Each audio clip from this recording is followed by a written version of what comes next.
Les lettres SSSS sur ta carte d'embarquement constituent-elles une raison de t'inquiéter? Qu'est-ce qui est beaucoup plus dangereux que les turbulences? Faut-il essayer d'être le premier à monter dans l'avion? Tu es sur le point de le découvrir. Tu as peut-être remarqué que la plupart des avions ont des sièges bleus. Il n'y a pas de mystère. Les compagnies aériennes choisissent cette couleur car elle est considérée comme ayant un effet calmant. Cette couleur est censée mettre les passagers à l'aise et aider même les voyageurs les plus nerveux à se détendre. Mais il y a aussi une autre raison plus pratique. Les taches, la saleté et les traces sont moins visibles sur un tissu bleu foncé. Ne jette jamais ta carte d'embarquement dans un lieu public. Elle contient des tonnes d'informations sensibles te concernant, notamment ton nom et ton numéro de voyageur fréquent. Ces informations peuvent permettre à quelqu'un d'autre de consulter tes futures réservations, de changer ton siège, voire d'annuler tes vols. La meilleure façon de gérer la carte d'embarquement d'un vol que tu as déjà pris est donc de l'emporter chez toi et de la passer dans une broyeuse à papier. À propos, si tu vois les lettres SSSS ou S sur ta carte d'embarquement, prépare-toi à des contrôles de sécurité supplémentaires. Au lieu de ces lettres, il peut y avoir un motif damier. Quoi qu'il en soit, si tu as l'une de ces marques, ton bagage à main peut également subir une inspection approfondie. Mais pourquoi pourrait-il te choisir toi pour un contrôle secondaire? Certains de ces critères sont de faire une réservation pour un aller simple ou de payer ton billet en espèces. Dans certains cas, la sélection est aussi totalement aléatoire. Regarde, ta porte est ouverte et l'embarquement a commencé. Attends, où vas-tu en courant? Inutile de te dépêcher. L'astuce des globetrotters expérimentés est de toujours embarquer en dernier. D'abord, tu ne perds pas de temps à faire la queue. Ensuite, il y a moins de gens sur la passerelle et dans l'allée. Et tu passes finalement moins de temps dans l'avion. De toute façon, personne ne va prendre ta place, tu sais. Cependant, il y a une exception. Si tu as un bagage à main volumineux, il peut être plus judicieux de ne pas embarquer en dernier. Sinon, il y a de fortes chances que tout le compartiment à bagages soit occupé avant que tu arrives à ton siège. Ton bagage pourrait alors se retrouver dans une autre partie de l'avion et tu devras attendre que les autres passagers débarquent avant de pouvoir le récupérer. Flûte! Avant le décollage et l'atterrissage, les agents de bord actionnent généralement un petit interrupteur sur la porte des toilettes. Cela l'empêche de s'ouvrir quand elle n'est pas censée le faire. Avec la même facilité, un agent de bord peut ouvrir la porte lorsque quelqu'un se trouve à l'intérieur. Il suffit de soulever le panneau toilette et de mettre la poignée en position déverrouillée. Les pilotes ne se soucient pas franchement des turbulences. C'est parce qu'ils savent qu'il existe une chose bien plus dangereuse que n'importe quelle turbulence. Les courants ascendants. Dans la plupart des cas, les turbulences te font chuter de quelques mètres seulement, même si tu as l'impression de tomber de l'Empire State Building. Si la turbulence est suffisamment forte pour que les pilotes demandent aux hôtesses de l'air de s'asseoir, l'avion peut descendre de 3 à 6 mètres. Mais en fait, les turbulences les plus extrêmes et les plus violentes sont très rares. Un courant ascendant, lui, est une grande masse d'air, faisant partie d'une tempête ou d'un autre phénomène météorologique qui se déplace vers le haut. Or, les pilotes ne voient pas les courants ascendants sur leur radar la nuit. Et lorsqu'un avion en rencontre un, c'est comme s'il roulait sur un énorme dos d'âne à 800 km/h. Un courant ascendant est également extrêmement dangereux, car il peut pousser un avion vers le haut à des altitudes dangereuses. Les avions modernes sont équipés d'un système spécial qui détecte les autres avions, les montagnes et différents objets solides sur leur trajectoire. À 16 km d'un autre avion, et une voix dans le cockpit commence à répéter « Trafic, trafic ». 8 km de plus, et la même voix commence à donner des instructions aux pilotes.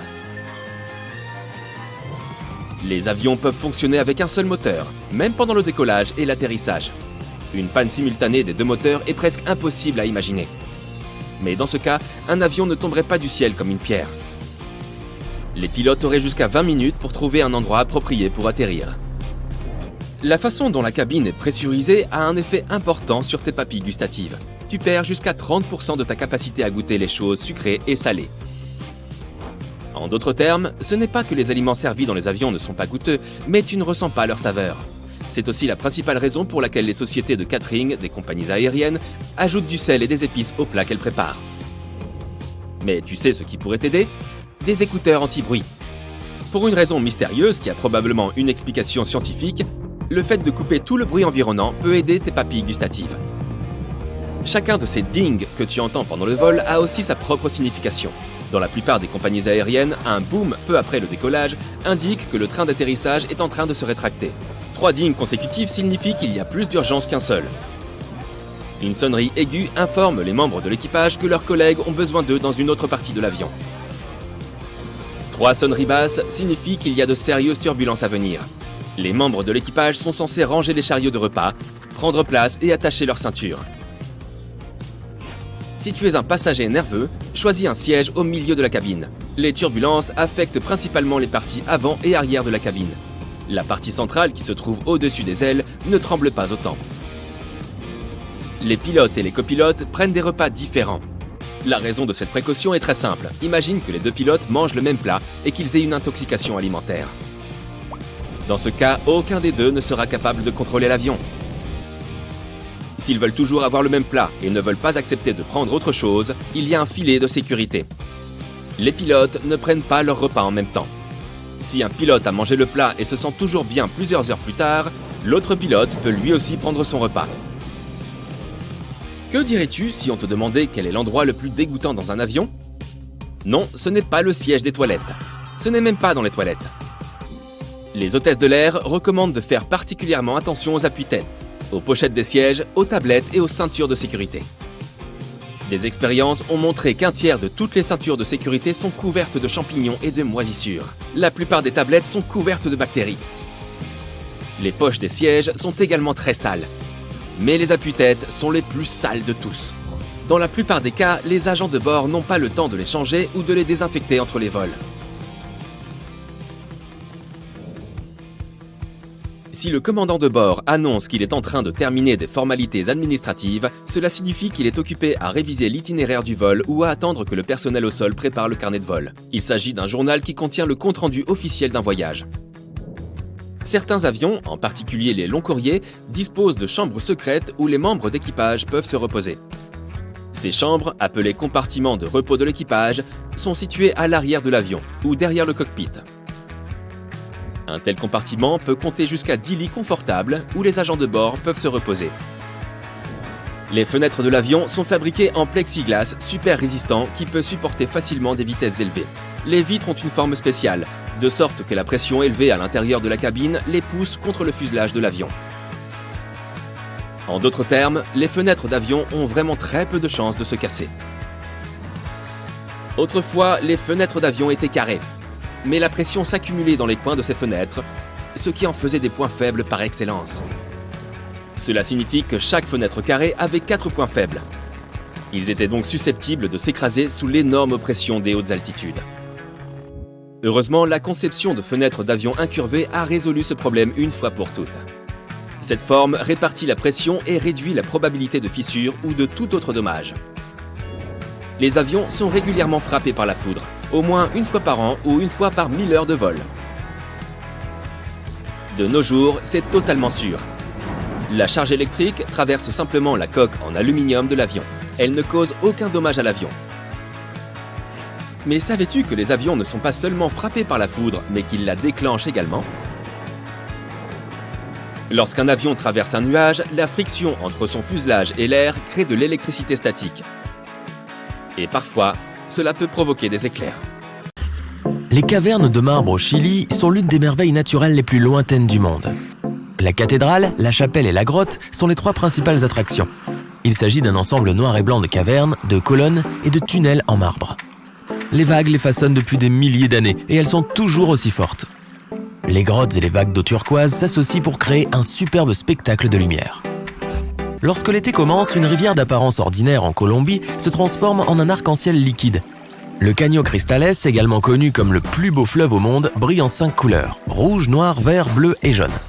Il a cette apparence pendant 6 mois par an, grâce à une plante aquatique particulière qui produit toutes ces couleurs. Elle a besoin d'une quantité parfaite de soleil et d'eau pour opérer sa magie. La rivière de Daoki, en Inde, est le rêve de tout kayakiste. Elle est couleur émeraude et si transparente que l'on peut voir jusqu'au fond. Des galets, des pierres et de beaux poissons, les bateaux de pêche colorés semblent flotter sur du verre. Les seuls sons que tu peux entendre sont le gargouillis de la rivière et le passage occasionnel d'un oiseau. L'un des villages les plus propres du monde n'est pas loin de la rivière émeraude. Il compte 3 nettoyeurs de rue qui travaillent tous les jours, même en cas de forte pluie. Les habitants plantent des fleurs et des buissons dans tout le village et les voitures ne sont pas autorisées. Les frais de parking des touristes servent à payer encore plus de nettoyage des rues. La peine pour abandonner des détritus, une amende ou même la prison. Le Blue Lake en Nouvelle-Zélande est l'un des lacs les plus clairs au monde. C'est comme si on regardait de l'eau distillée. On peut même voir des nuances de bleu-violet, ce qui est vraiment rare. L'eau provient de son voisin, un lac glaciaire. Les Maoris locaux ne te permettent pas de te baigner dedans. Tu ne peux même pas y tremper tes pieds. Ils pensent que le lac possède des pouvoirs spéciaux. La plage de Luskentyre est une étendue infinie de dunes de sable blanc et d'eau parfaitement bleue. Mais ne te laisse pas tromper par cette ambiance tropicale. Elle se trouve en Écosse. C'est pourquoi elle est belle de mai à juin. En décembre, l'endroit ne reçoit qu'une heure de soleil par jour, ce qui lui donne un aspect plutôt morose. Le lac des 5 fleurs dans la vallée de Yuzaigu, en Chine, passe du jaune au vert émeraude, du jade foncé au turquoise clair et parfois même à la couleur corail, dont j'ignorais l'existence. Il ne gèle jamais grâce aux sources chaudes sous-marines et ne s'assèche jamais comme certains de ses voisins. La légende locale prétend qu'il est fait avec les morceaux d'un miroir tombé du ciel. La vallée qui l'entoure possède certaines collines classiques, avec des grottes en surface, des chutes d'eau spectaculaires, environ 140 oiseaux différents, et quelques pandas géants et autres plantes et animaux en voie de disparition. L'océan austral, près de l'Antarctique, possède l'air le plus pur au monde. Il est tellement clair que les scientifiques n'ont pratiquement pas trouvé d'ADN à analyser, juste quelques bactéries marines. L'Antarctique est composé à 99% de glace et possède des glaciers bleus époustouflants, des volcans actifs et les meilleures images de neige écroustillantes du monde. Le mont Haleakala, à Hawaï, est l'un des endroits les plus calmes du monde. Les gardes forestiers mesurent souvent ici le son à 0. Son nom en hawaïen signifie « maison du soleil ». Il s'est formé grâce à un volcan vieux d'1 million d'années. La lave s'est accumulée au fil des ans et s'est transformée en une montagne. Elle a son propre climat et son propre temps, qui est presque impossible à prévoir. Maintenant, il faut presque une semaine de bateau pour aller de l'Afrique du Sud jusqu'à la localité la plus isolée du monde, Édimbourg des 7 mers. C'est quand même chic comme nom. Tu dois obtenir une autorisation spéciale des autorités locales pour t'y rendre. Les quelques 300 habitants te traitent tous comme des membres de la même famille, cultivent leur propre nourriture et gardent leur île impeccablement propre. La forêt de Daintree en Australie est la plus ancienne forêt tropicale du monde. Elle existe depuis plus de 100 millions d'années et abrite 12 000 types d'insectes et environ 90% de la population australienne de papillons et de chauves-souris. Elle abrite également environ 3000 espèces de plantes différentes. L'archipel Bazaruto, dans l'océan Indien, possède un sable blanc comme du cristal et des récifs coralliens que personne n'a touchés, et presque aucun touriste. C'est une réserve marine officielle, la pêche commerciale y est donc interdite. On peut cependant encore voir des pêcheurs dans de vieux bateaux traditionnels. C'est pourquoi les coraux sont encore en parfait état. Bazaruto abrite aussi quelques-uns des derniers siréniens. Une mystérieuse bambouserie émeraude est située à quelques minutes du train de Kyoto. C'est comme un portail vers un autre univers. Les grincements et bruits de fond en font l'un des 100 meilleurs paysages sonores du Japon. Des artistes locaux fabriquent des paniers, des dessous de verre et des baguettes, tous faits à partir du bambou. La forêt pluviale de Great Bear, en Colombie-Britannique, est célèbre pour ses 2 cèdres vieux de 1000 ans, ses chutes d'eau couvertes de mousse, son eau de la couleur du granit et ses ruisseaux cristallins. Elle abrite le rare ours Kermode, de couleur crème, également connu sous le nom d'ours esprit. On trouve des cerfs de Sitka, des loups gris, des cougars, des chèvres de montagne, des orques, des saumons, des otaries, des loutres de mer, des baleines à bosse. Tu vois le tableau. Le secret de cette couleur de barbapapa à Pixen Beach à Barbuda est qu'elle est faite de coraux écrasés avec de minuscules choses rouges unicellulaires qui vivent en dessous. Tu peux voir cette célèbre teinte rose quand les vagues sont assez fortes. Cet endroit n'a pas d'installation prévue pour recevoir du public et donc il est beaucoup moins fréquenté que les autres îles des Caraïbes. Et c'est pourquoi il est si propre. Il a fallu des milliers d'années pour former les étangs de Picaninny en Australie. L'eau souterraine est remontée lentement jusqu'à la surface à travers tout ce calcaire. Elle a formé une grande caverne sous-marine avec des parois d'une blancheur étonnante. Il faut un permis spécial pour plonger ici, mais cela vaut vraiment la peine. La Laponie en Finlande a un air parmi les plus purs au monde. Elle possède également des aurores boréales spectaculaires, des arbres parsemés de neige et des paysages d'une blancheur infinie. Les premiers humains sont arrivés ici il y a environ 7000 ans. C'étaient principalement des éleveurs de rennes et aujourd'hui il y a plus de rennes qu'il n'y a d'hommes et les rennes ne polluent pas vraiment. Le parc national des lacs de Plitvice est l'une des attractions touristiques les plus populaires en Croatie. Il compte 16 lacs clairs et colorés, tous connectés par des chutes d'eau. On peut y trouver des cerfs, des ours, des loups, des sangliers et des oiseaux rares qui errent et profitent de cette nature intacte. C'est un site qui fait partie du patrimoine mondial de l'UNESCO, alors ils doivent le garder propre. Il y a 60 millions d'années, un grand volcan s'est réveillé en colère dans l'actuelle Irlande du Nord. Il a craché un tas de basalte fondu, un type de lave particulier. Elle s'est refroidie et s'est transformée en 40 marches imbriquées les unes avec les autres qui mènent jusqu'à la mer. La légende locale prétend que leur forme est parfaite, parce qu'elles ont été fabriquées par un géant irlandais. Il a dû construire une route vers la mer pour atteindre son ennemi en Écosse. Bad Abysurt, dans le nord de l'Iran, possède des terrasses en travertin uniques. En fait, c'est un énorme escalier. Cela a pris des milliers d'années à se former. 2 sources d'eau chaude minérale différentes coulent vers le bas, laissant derrière elles une boue gélatineuse. La pente a pris la forme d'un escalier lorsque l'eau s'est refroidie. Et les sources sont toujours actives. L'une a des propriétés curatives, l'autre produit une poussière qui rend l'eau orange. Quand le soleil paraît, tout devient rouge, orange et jaune. La Laguna Colorada est un lac salé en Bolivie. C'est un véritable aimant pour les photographes du monde entier. Elle tire sa couleur rouge cramoisie des algues et des riches minéraux présents dans l'eau. Elle est entourée de plaines désertiques de haute altitude, de volcans, de boue bouillonnante, de neige et de rochers avec des formes étranges. Elle abrite 3 des 6 espèces de flamants du monde qui viennent ici pour se remplir de plancton. Les flamants naissent blancs mais deviennent roses à cause de toutes ces algues rouges. La rivière enchantée d'Inatuan est l'un des joyaux naturels qui demeurent parmi les plus intacts et les plus secrets des Philippines. Elle est cachée derrière des montagnes et personne ne sait vraiment d'où vient son eau. Il y a beaucoup de poissons colorés qui nagent autour. Mais d'où viennent-ils? Où vont-ils? Personne ne le sait. La rivière semble peu profonde, mais personne n'a jamais réussi à mesurer sa profondeur. Seuls quelques touristes en quête de sensations fortes visitent cette mystérieuse rivière pour plonger dans ses grottes.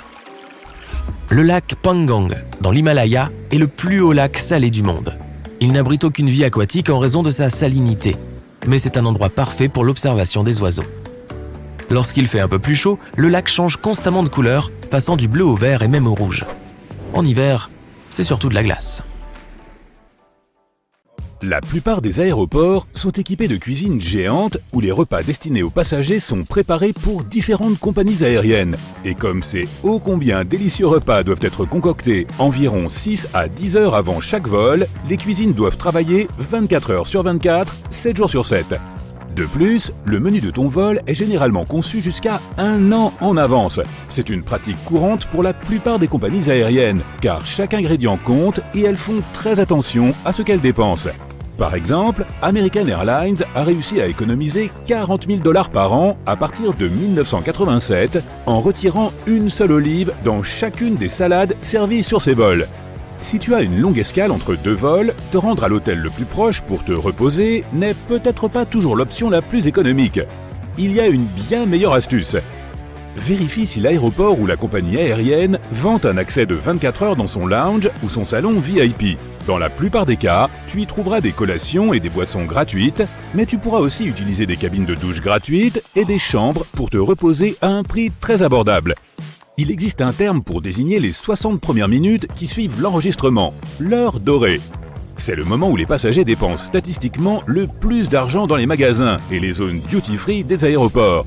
Et installer les sièges les plus confortables dans ces zones situées juste en face des magasins est une astuce pour te pousser à faire du shopping. Quand on est assis sur un siège confortable devant une enseigne ou une belle vitrine, on est vite tenté. Si tu as toujours voulu savoir ce qui arrive à tes bagages pendant que tu es à bord de ton avion, la réponse courte est que le personnel de l'aéroport n'en sait pas plus que toi. Car une fois que tu as quitté leur zone de compétence, ils ne se soucient plus vraiment de ta valise. Désolé. Les bagages sont triés automatiquement. Des machines scannent les codes barres et font le tri en fonction de la destination. Les 3 tâches des préposés aux bagages d'un aéroport sont 1. De faire passer tes sacs de la zone d'enregistrement à la porte d'embarquement. 2. De les faire passer d'une porte à l'autre lorsque tu as une correspondance. Et 3. De faire passer tes sacs de l'avion à la zone de retrait des bagages. Et c'est tout. Donc si ton bagage n'avance pas assez vite, il pourra être en retard pour ta correspondance. Ou à l'inverse, ton sac pourra arriver à ta destination avant toi si tu es coincé au contrôle des passeports. Un autre problème peut survenir si tu oublies de déchirer les vieux autocollants indiquant une destination différente. Dans ce cas, le scanner pourrait envoyer ton bagage dans le mauvais pays. Tu arrives à l'aéroport, impatient de passer quelques semaines loin du travail et de tes problèmes quotidiens. Tu gares ta voiture sur le parking, puis tu découvres que ça va te coûter une petite fortune de laisser ton véhicule sur place pendant tes vacances. Mais pourquoi est-ce si cher ? En fait, le parking d'un aéroport est une entreprise comme une autre. Le terrain sur lequel ces parkings sont construits, la construction du parking lui-même, l'entretien de l'ensemble une fois qu'il est en service, tout cela coûte une belle somme d'argent. Et il faut bien que quelqu'un paie pour cela, bien sûr. De plus, il n'y a rien de plus pratique que de pouvoir se garer juste à côté d'un aéroport. Et ce privilège ajoute encore au coût final. Si tu ne souhaites pas dépenser une telle somme pour un peu de confort supplémentaire, mieux vaut prendre un taxi. On prend souvent les traînées de condensation que les avions produisent à haute altitude pour des gaz d'échappement, mais la plupart du temps, il ne s'agit que de vapeur d'eau. Pendant un vol, l'humidité de l'air s'accumule dans les moteurs avant d'être évacuée. L'air chaud et humide qui sort des moteurs se mélange à l'air frais et sec présent dans les hauteurs, ce qui donne ces longues et fines traînées blanches. C'est l'humidité qui détermine la formation de ces traînées de condensation ainsi que leur persistance. S'il fait déjà humide là-haut, alors il y a davantage d'eau et les traînées de condensation sont plus visibles. Et s'il fait froid, les gouttelettes peuvent se transformer en glace et la traînée persiste beaucoup plus longtemps. Si quelqu'un parvenait à ouvrir la porte d'un avion en plein vol, il serait immédiatement aspiré hors de l'appareil par le changement soudain de pression. Cela pourrait également causer de graves dommages à l'avion lui-même. Heureusement, c'est presque impossible. La porte d'un avion de ligne s'ouvre vers l'intérieur et la pression de la cabine la pousse vers l'extérieur. La différence de pression entre l'intérieur et l'extérieur rend impossible l'ouverture de la porte. Il peut sembler étrange que le personnel de bord se soucie de savoir si les volets de tes hublots sont relevés ou baissés. C'est principalement pour que les yeux des passagers puissent s'adapter à la luminosité extérieure. La plupart du temps, c'est simplement pour faire en sorte que les passagers embarquent et débarquent le plus rapidement possible. Mais en cas d'urgence, il est important que les passagers n'aient pas à s'habituer à la lumière avant de pouvoir évacuer l'avion. L'autre raison pour laquelle les volets doivent demeurer ouverts lorsque l'avion est sur le point de décoller ou d'atterrir, c'est que l'équipe au sol doit être en mesure de voir s'il y a un problème à bord.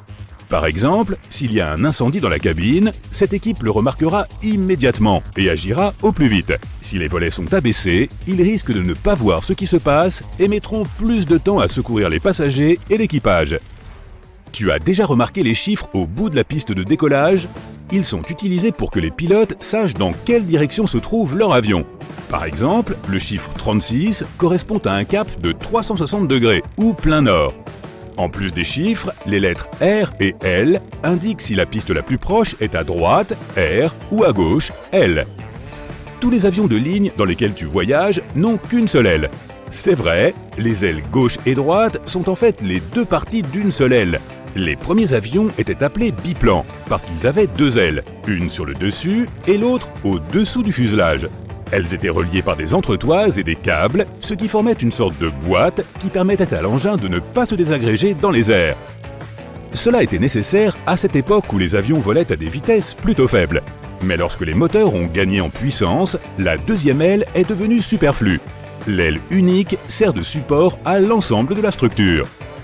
En regardant par le hublot situé près de l'aile de l'avion, tu verras un petit crochet double de couleur jaune. Cela semble étrange car on penserait que ça pourrait nuire à l'aérodynamisme. Mais en fait, il est là pour ta sécurité. En cas d'atterrissage d'urgence, on utilise ces crochets pour fixer les cordes qui permettent aux passagers de sortir de l'avion par les ailes. Si ces dernières sont glissantes, la corde te sera très utile. Tu ne tomberas pas en descendant. Il existe plusieurs courants d'air extrêmement rapides dans les hauteurs de l'atmosphère de notre planète. Leurs trajectoires sont sinueuses, mais leur débit est plus ou moins constant, ce qui permet aux avions de ligne de les utiliser. Lorsqu'un avion s'approche d'un courant de jet, il peut s'adapter à sa direction et voler beaucoup plus vite, propulsé par le flux d'air. De nombreuses compagnies aériennes utilisent ces courants afin de réduire les dépenses en carburant et rendre les voyages en avion encore plus rapides. Les nuages, en particulier les nuages d'orage, peuvent indiquer qu'une zone de turbulence est en vue. Mais il arrive parfois que des turbulences se produisent dans un ciel clair. Alors l'avion descendra de quelques mètres et se mettra à trembler sans aucun avertissement.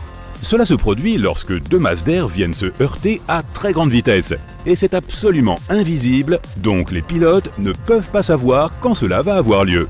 Les chances de se retrouver dans une telle zone de turbulence sont plus élevées à basse altitude, au-dessus des chaînes de montagnes et près des courants de jet. Normalement, quand un avion a été frappé par la foudre, il est envoyé en inspection immédiatement après l'atterrissage, mais il terminera son vol sans aucun problème de sécurité. Le fuselage conduit assez bien l'électricité, et comme avec un paratonnerre, la foudre frappera le plus souvent l'une des extrémités de l'avion, soit l'une des ailes, soit le nez de l'appareil. Le courant cherchera ensuite la terre, mais ne la trouvera pas et sortira finalement par la queue. L'électricité glisse sur la surface de l'avion au lieu de pénétrer à l'intérieur. Tout le monde aime les vacances, mais décider quoi mettre dans ta valise peut être une tâche décourageante, surtout quand tu es limité par le poids et l'espace, sans compter que tu feras probablement quelques achats de souvenirs pendant ton aventure loin de chez toi. Tu auras donc besoin d'un espace supplémentaire à ton retour pour tous ces objets. Accumuler trop de poids ou de volume peut finir par te coûter cher auprès de la compagnie aérienne si tu n'es pas correctement préparé. Mais tu peux maintenant te détendre et te concentrer sur la réservation de tes vacances. Nous nous occupons de la partie bagages avec ces conseils pratiques de voyage. Il ne fait aucun doute que tes vêtements vont occuper la majeure partie de ta valise, sachant que la plupart des compagnies aériennes autorisent un bagage pour la plupart des vols courts et jusqu'à 2 bagages pour les vols longue distance. Cela ne te laisse pas beaucoup d'espace si tu prévois d'être à la mode pendant ton escapade, surtout en hiver. Cependant, cela ne signifie pas non plus que tu doives remettre tes sous-vêtements à l'envers pour les utiliser plus d'une fois. La clé ici est d'être astucieux avec la façon dont tu ranges ta valise. Tout d'abord, tu peux réfléchir à la façon dont tu vas plier tes vêtements. La méthode la plus efficace pour faire entrer ta garde-robe dans une valise est de rouler chaque article. Pense à tes vêtements comme à ces sacs de couchage que tu emportais pour aller faire du camping. Ils semblaient toujours trop épais pour leur housse compacte, mais avec de la persévérance, tu réussissais à les enrouler suffisamment serrés pour qu'ils tiennent à l'intérieur. Tu n'as même pas besoin de forcer autant avec tes vêtements, mais le même principe s'applique ici. Commence par plier soigneusement tes chemises, tes pantalons et tout ce que tu prévois d'emballer, comme tu pourrais les trouver dans un magasin de vêtements. Puis lorsque tu les as mis dans une forme relativement rectangulaire ou carrée, roule-les bien serrés. Maintenant que tu as tes petites bûches de vêtements, commence à les emballer dans ton sac. Et voilà, tu as de l'espace supplémentaire. Voici une expérience que nous avons tous vécue en arrivant sur notre lieu de vacances. Nous laissons tomber notre valise sur le lit de l'hôpital, nous l'ouvrons pour découvrir tous nos vêtements déroulés et éparpillés comme si une tornade avait traversé notre valise. Ton bagage a fait un voyage difficile de chez toi à ta destination de vacances. Il a été traîné dans les terminaux d'aéroport, ballotté par les bagagistes et balancé d'avant en arrière pendant les turbulences en vol. Un simple article de papeterie qui n'est autre que les élastiques t'aidera à garder tes vêtements bien rangés. Maintenant que tu les as enroulés, mets quelques élastiques tout autour pour les empêcher de se déplier. Voici une astuce particulièrement utile si tu veux rouler une tenue en un seul morceau. Tu as peut-être un ensemble en jean que tu as hâte de porter lors de ton escapade. Plie tes vêtements comme précédemment, puis superpose les différents éléments de ta tenue idéale. Roule-les comme un tout, puis utilise les élastiques pour les maintenir ensemble. Tu peux prévoir tes tenues de chaque jour avant même de monter dans l'avion. Toutefois, tu préfères peut-être plier certains vêtements, surtout les chemises élégantes et les pantalons de travail. Heureusement pour toi, nous avons une astuce pour cela aussi. Au lieu de plier chaque article individuellement, étale-les tous les uns sur les autres. Commence par tes chemises et tes hauts en alternant un à l'endroit et un à l'envers et en gardant le col de tes chemises au centre. Passe ensuite aux pantalons et aux articles plus petits jusqu'à ce qu'ils soient tous disposés à plat. Essaye de garder tes pantalons au milieu. Enfin, commence à plier tes articles sur eux-mêmes, les chemises créant la couche extérieure jusqu'à ce que tu obtiennes un joli paquet soigné comme un cadeau. Tu devrais pouvoir placer ton paquet bien droit dans ton sac. Tu veux gagner encore plus d'espace dans tes bagages? Au lieu de mettre tes sous-vêtements et tes chaussettes dans leur propre section, essaye de les placer dans les espaces et les interstices disponibles dans le reste de tes affaires. Si tu prévois d'emporter une casquette par exemple, l'intérieur de ton couvre-chef est un excellent espace pour ranger tes chaussettes. Cela s'applique aussi à d'autres petits articles, comme les chargeurs et les cravates. Mais n'oublie pas que tu peux aussi poser tes cravates et tes ceintures à plat sur les vêtements, dans ta valise, pour gagner de la place. Et si tu es vraiment limité par la taille du bagage, disons que tu n'as qu'un bagage à main pour un voyage de 2 semaines, voici une autre méthode. Procure-toi des sacs de compression pour ranger tes vêtements. Ces sacs permettent de compacter plusieurs ensembles de vêtements dans la taille d'une petite pochette d'ordinateur portable. Plie les vêtements que tu as l'intention d'emporter et range-les dans le sac de compression. Tu devrais pouvoir y mettre 8 à 10 vêtements standards ou quelques vêtements encombrants. Une fois que tu as rempli le sac, ferme-le et expulse l'air par la valve de pression unidirectionnelle intégrée. Le moyen le plus simple de le faire est de le rouler. Tu sais comment faire maintenant, ou d'appuyer dessus avec tes genoux. Tu devrais pouvoir faire entrer 2 à 4 de ces sacs de compression dans un bagage à main standard, ce qui est particulièrement utile si tu veux économiser de l'argent en évitant les bagages enregistrés. Tu peux emporter encore plus de vêtements à bord avec toi si tu les mets dans une tête d'oreiller. Le plus beau dans cette astuce est que cela te servira aussi d'oreiller confortable sur lequel tu peux reposer ta tête pendant le vol. Si tu as un peu plus d'espace à disposition, les cubes d'emballage sont un autre excellent moyen de garder tes affaires organisées. Ce n'est peut-être pas aussi efficace en termes d'espace que les sacs de compression, mais beaucoup de voyageurs les préfèrent à un emballage plus ordonné. Tu peux les diviser par tenue ou type de vêtements, par exemple un pour les pantalons et un pour les hauts. Tu peux facilement acheter des cubes d'emballage sur la plupart des sites de vente en ligne et dans les magasins de voyage et de camping. Il existe aussi des cubes d'emballage spécialement conçus pour une ou plusieurs paires de chaussures. C'est un excellent moyen de compacter l'espace que tes chaussures prendraient autrement dans tes bagages et d'empêcher tes vêtements propres d'entrer en contact avec elles. Personne ne souhaite que ses vêtements sentent les pieds, n'est-ce pas ? Si tu as encore du mal à emporter tous tes articles dans ta valise, il existe quelques autres astuces que tu peux utiliser pour obtenir ce petit espace supplémentaire sans coût additionnel. La plus évidente est d'utiliser ton propre corps avec la technique des couches. Choisis tous les articles encombrants et porte-en autant que tu peux sur toi. Tu peux essayer de porter un short sous ton pantalon ou plusieurs couches de tes vêtements d'hiver, comme ton pull, ta veste et ton manteau superposés les uns sur les autres. Tu vas peut-être transpirer un peu, mais la plupart des aéroports et des avions sont bien climatisés et tu peux toujours te débarrasser de quelques couches une fois que tu as embarqué dans l'avion. Au moins, tu auras des vêtements chauds dans lesquels te blottir si tu as froid pendant le vol. Si tu ne veux pas porter toutes ces couches, il existe un autre type de sac que tu peux emporter gratuitement dans l'avion. Procure-toi un ou plusieurs sacs duty free. Dans l'un des magasins de l'aéroport, tu peux même les garder pour la prochaine fois.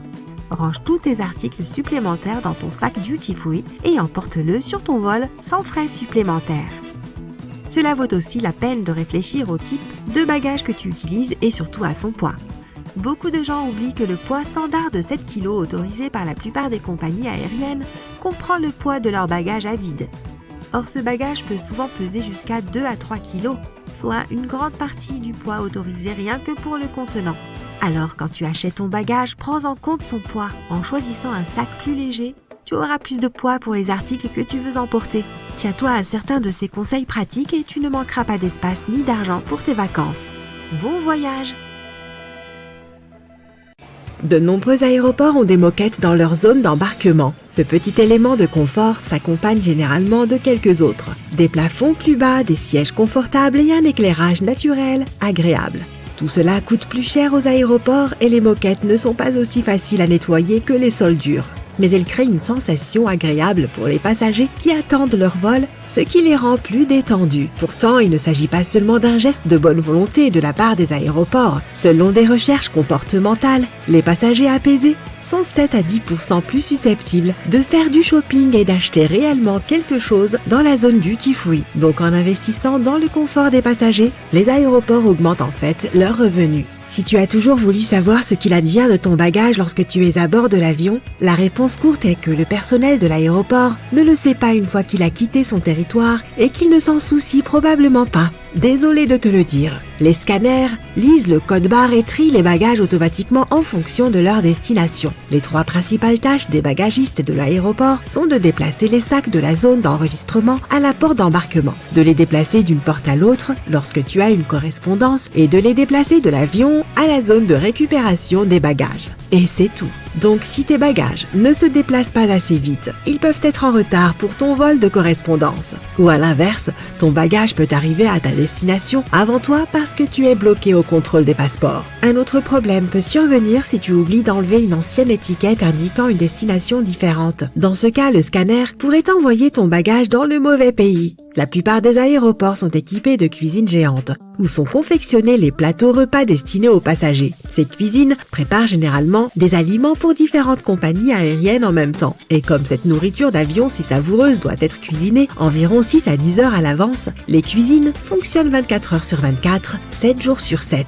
Et aussi surprenant que cela puisse paraître, le menu de ton vol est élaboré jusqu'à 1 an à l'avance. C'est une pratique courante pour la plupart des compagnies aériennes, car chaque ingrédient compte et fait augmenter les dépenses. D'ailleurs, fait intéressant, une compagnie aérienne a réussi à économiser 40 000 $ après avoir retiré une seule olive de chaque salade qu'elle servait sur ses vols. Le personnel de l'aéroport demande parfois aux passagers de se frotter les mains sur un morceau de tissu avant de le mettre dans une machine spéciale. Cela peut sembler bizarre, mais c'est totalement inoffensif. Il s'agit simplement d'un contrôle de routine effectué par une machine appelée atomiseur. Avant que leur journée de travail ne commence, les employés mettent des échantillons de produits chimiques dangereux dans la machine. La machine mémorise ces odeurs et au cas où les mains d'une personne exhalent ces produits chimiques, elle alerte le personnel de l'aéroport. Tu as certainement déjà vécu ce qui suit. Tu arrives au contrôle de sécurité et soudain, il s'avère que tu as quelque chose d'interdit dans ton bagage à main. Mais ne t'inquiète pas, tous les objets saisis lors de l'inspection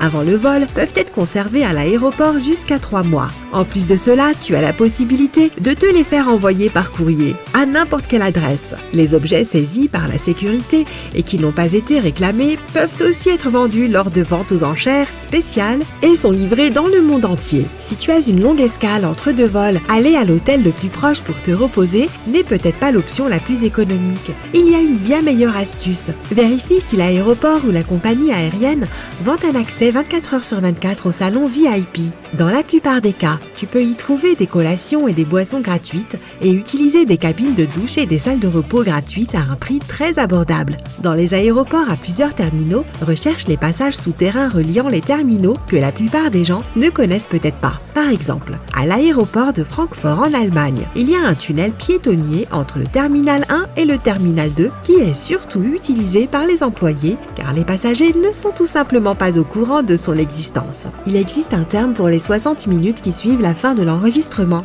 l'heure d'or. C'est le moment où statistiquement, les passagers dépensent le plus d'argent dans les magasins et les zones hors taxes de l'aéroport. Et le fait de placer les sièges les plus confortables de ces zones juste en face des magasins est une autre astuce pour t'attirer à faire du shopping. Admettons-le, s'asseoir dans un fauteuil confortable tout en regardant une enseigne ou une vitrine peut être tentant et c'est exactement ce que les aéroports veulent que tu ressentes. Si ton vol est surbooké et que tu ne peux pas prendre l'avion à l'heure prévue, ne te précipite pas pour accepter le premier bon qu'on te propose en guise de compensation. Normalement, les compagnies aériennes font monter les enchères jusqu'à ce qu'elles aient suffisamment de volontaires qui renoncent à leur place. Et si elles ne le font pas et que tu as été refusé involontairement, tu peux insister pour obtenir un remboursement en espèces à la place. En fonction du prix de ton billet et de l'heure de ton retard, tu pourrais avoir droit à un montant allant jusqu'à 1 300 €. La plupart des aéroports engagent des experts appelés profileurs. Ces personnes pratiquent ce qu'on appelle la spot ou technique d'inspection des passagers. Par observation, ils analysent soigneusement les expressions faciales, les gestes et le comportement afin de détecter les personnes suspectes. Leur travail consiste à remarquer les signes non-verbaux d'anxiété comme les personnes qui se mordent les lèvres, se démangent ou regardent beaucoup autour d'elles. Si un profileur remarque qu'une personne se comporte de manière étrange, il peut l'inviter à une inspection plus poussée durant laquelle il va l'interroger pour essayer d'en savoir plus sur elle. Les profileurs travaillent à la fois dans les halls principaux et au contrôle des passeports. La question typique qu'ils posent est « Quel est le but de votre visite ?» Ils vérifient ensuite la réaction de la personne à cette question. Peu importe à quel point un passager est réservé, s'il a quelque chose à cacher, les agents le découvriront grâce aux plus petits indices dans son attitude. Avant même que tes bagages ne montent dans l'avion, ils passent par 5 niveaux de sécurité. Et l'un d'entre eux, en plus de scanner le contenu, comprend un contrôle par un chien capable de renifler des produits chimiques dangereux. C'est bien connu, le nez d'un chien est bien plus puissant que celui de n'importe quel humain. En fait, les chiens distinguent les odeurs de 10 000 à 100 000 fois mieux que les gens. Pas étonnant que les aéroports profitent de ce super sens pour la sécurité et utilisent régulièrement ces chiens renifleurs pour détecter des substances suspectes. En plus, tu ne pourras même pas distinguer un chien de détection d'un chien normal. Contrairement aux chiens policiers, ceux qui travaillent dans les aéroports ne sont pas dressés pour effrayer ou intimider les gens. Les races de renifleurs les plus populaires sont les Golden Retrievers, les Labradors et les Braques allemands. Charger ton téléphone à un endroit spécialement désigné peut sembler pratique, mais ce n'est pas forcément sans danger. Si la station de recharge ne te permet de brancher que ton cordon en USB, tu risques d'avoir un logiciel malveillant installé sur ton téléphone sans que tu t'en aperçoives. La seule façon sûre de charger ton téléphone ou ta tablette est de trouver une prise électrique murale et de l'utiliser avec ton propre chargeur. Il en va de même pour le Wi-Fi gratuit des aéroports.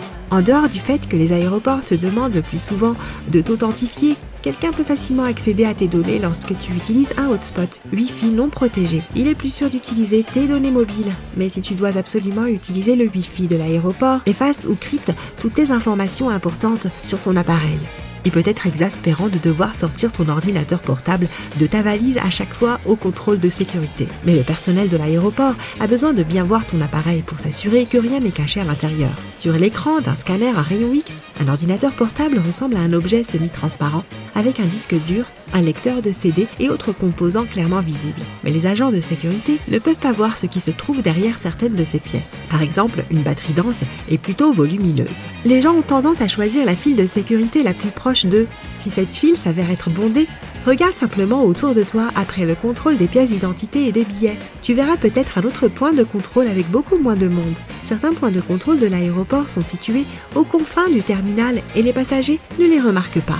Faire une demande de pré-contrôle de sécurité peut être un grand gain de temps pour voyager à l'intérieur et à l'extérieur des États-Unis. Être membre de ce programme présente de grands avantages. Tout d'abord, le passage de la sécurité et du contrôle des passeports est plus rapide. Si tu as opté pour le pré-contrôle, tu n'auras pas à enlever tes chaussures, à retirer ta ceinture ou à placer des objets comme les liquides et ton ordinateur portable dans des bacs spéciaux. Si tu ne prends pas l'avion depuis ou vers les États-Unis, tu peux chercher des services similaires disponibles dans ton pays. Si tu voyages en classe économique, mais que tu n'aimes pas ça, d'ailleurs qui aime ça, enregistre-toi en ligne et vérifie les options de siège environ 4 jours avant ton vol. C'est à peu près à ce moment-là que les compagnies aériennes commencent à surclasser les sièges et tu pourrais obtenir un surclassement en classe d'affaires pour une somme modique ou parfois même gratuitement. Tu peux aussi demander un surclassement lorsque tu es déjà à l'aéroport. La plupart des gens oublient cette possibilité ou s'en moquent tout simplement. Alors, tente ta chance.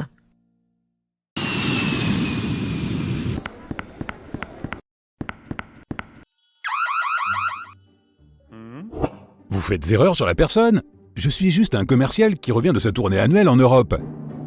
L'agent des douanes sort un énorme morceau de fromage français de ton bagage à main. Il s'avère que tu ne peux emporter que de très petites quantités de fromage à pâte molle à bord, car c'est considéré comme un liquide. Fait amusant, tu peux emporter une râpe à fromage à bord sans problème. Mais tu ne peux pas en râper plus de 100 ml, c'est-à-dire la quantité maximale autorisée. Non, en fait, tu ne peux pas le râper, le fromage doit être emballé en toute sécurité dans un sachet en plastique. Mais bonne nouvelle, le fromage à pâte dure peut être emporté en voyage.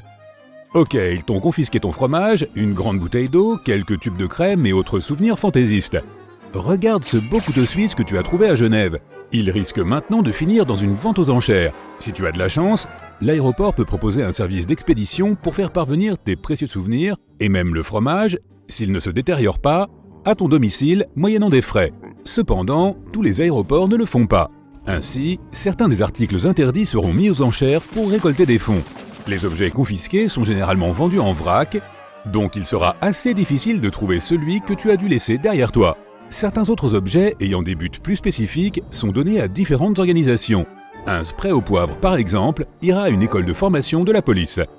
En ce qui concerne le fromage, les fruits exotiques interdits, d'autres aliments et l'eau, ils sont généralement simplement jetés. Certains articles, surtout ceux qui sont vraiment dangereux, peuvent être simplement fondus ou détruits. Les boules magiques numéro 8 ne présentent aucun danger, mais elles doivent être placées dans ton bagage en soute. Le problème est le liquide qu'elles contiennent. Il se peut qu'il y en ait moins de 100 ml, mais soyons honnêtes, il est difficile de compter le volume exact. Demande à ta boule si tu peux la prendre à bord. Elle te donnera probablement une réponse du type « ne compte pas là-dessus ». Les semelles en gel sont un peu dérangeantes à bord. Le problème est le même. Il est impossible de mesurer la quantité exacte de liquide. Donc pas de semelles en gel et pas de bougies en gel non plus. Le parfum et le vernis à ongles sont aussi proscrits. Il ne s'agit pas seulement de restrictions concernant les liquides à bord, mais aussi de règles d'étiquette. Certains passagers peuvent être tout simplement allergiques à leur odeur. De plus, ils sont inflammables. Quant au dissolvant pour vernis à ongles, opte pour une version sans acétone, car l'acétone est interdite dans les bagages à main. Quoi qu'il en soit, tu peux prendre une bouteille de parfum à condition qu'elle ne soit pas trop grande et que tu ne l'utilises pas à bord. Il serait dommage de devoir jeter un flacon entier à la poubelle avant l'embarquement. Tu peux quand même te faufiler dans l'avion avec plus de 100 ml de ta crème préférée en prétendant qu'il s'agit d'un médicament dont tu as vraiment besoin. Mais tu dois en informer l'aéroport au préalable. C'est un peu tordu, mais ça fonctionne. Parfois. Au cas où tu aurais besoin de vérifier ta température corporelle à bord, assure-toi que ton thermomètre est électronique. Ceux au mercure sont strictement interdits. Qui va ramasser toutes les billes de mercure si tu le laisses tomber accidentellement? Les quilles de bowling sont interdites dans les bagages à main. On dirait que l'équipage de l'avion ne veut pas que quelqu'un s'amuse à jouer au bowling dans l'allée pendant un vol long et ennuyeux. En réalité, c'est une question de sécurité. On estime simplement que les quilles de bowling peuvent blesser quelqu'un. Aucun équipement sportif n'est autorisé, que ce soit un fleuret d'escrime, une batte ou même des fléchettes. Les fléchettes sont tranchantes et aucun objet tranchant n'est autorisé à bord. Ces objets doivent voyager dans les bagages enregistrés, sauf si tu veux qu'ils finissent dans une vente aux enchères. Si tu aimes les choses faites à la main et qu'un vol transatlantique te laisse suffisamment de temps pour tricoter une écharpe ou une paire de chaussettes, opte pour des aiguilles à tricoter en plastique ou en bois et emballe-les soigneusement pour ne pas les endommager. Celles en métal seront probablement détruites en les faisant fondre, et elles ne méritent pas un tel sort. Les boules à neige, comme tout autre objet contenant du liquide à l'intérieur, ne sont pas autorisées à passer la sécurité. Si ta boule à neige est aussi petite qu'une balle de tennis, tu auras peut-être la chance qu'elle soit permise, mais il vaut mieux jouer la sécurité et l'enregistrer. L'eau de javel liquide est définitivement un article suspect dans un bagage à main, même si tu voyages en chemise blanche. Premièrement, elle n'est pas autorisée à bord car elle est hautement inflammable. Deuxièmement, une chemise blanche toute neuve ne semble pas être le bon choix pour un vol. Le café et les turbulences ne font pas bon ménage. Troisièmement, les toilettes d'un avion sont bien trop petites pour faire la lessive. Si tu es un coiffeur en voyage d'affaires, tu devras probablement investir un peu plus lors de la réservation de ton prochain vol. Aucun décolorant pour cheveux n'est autorisé à bord. Les ciseaux ne sont pas non plus les bienvenus, sauf si leurs lames font moins de 10 cm. Au fait, les ciseaux confisqués sont souvent donnés à des écoles, ce qui est une bonne alternative à leur destruction. Mauvaise nouvelle encore pour les coiffeurs, en raison de la présence d'une cartouche de gaz remplie de butane, les fers à friser sans fil ne sont pas autorisés à bord. Bonne nouvelle, les fers à friser électriques sont tout à fait sûrs. Si tu es un artiste, tu as déjà dû avoir affaire aux règles de sécurité.